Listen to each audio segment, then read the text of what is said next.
Good evening. The city of Albuquerque is planning on shelling out hundreds of thousands of dollars on lawsuits. Two of the largest payouts, a crash involving an Albuquerque police detective and a failure to fulfill a records request. Here's News 13's Gabe Chavez with the details. During the third quarter of fiscal year 2022, the city of Albuquerque settled 15 lawsuits. A couple of those lawsuits related to APD, like this 2019 crash involving APD detective Michelle English. The driver pulling out of the apartment complex, why would she do that? Why would she pull out in front of oncoming traffic? That's attorney Gary Marquez. Back in 2019, Detective English crashed into his client, even though the investigation determined that English was not at fault in the crash, placing the blame on another driver. The city is still on the hook for $93,000.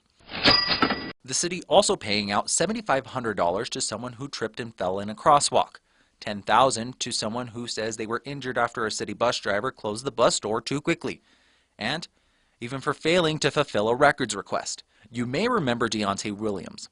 APD escorted him off of Civic Plaza after he showed up armed to a protest last year, with a sign that read, "All guns matter." If it was up to me, I'd have been out there standing with all those guys chanting Black Lives Matter too. That was Williams after APD forced him to leave. Williams was initially charged with child endangerment for taking his kids with him to that protest. Afterward, police summoned him to court, but when he requested the public records trying to figure out why, the city never gave them to him.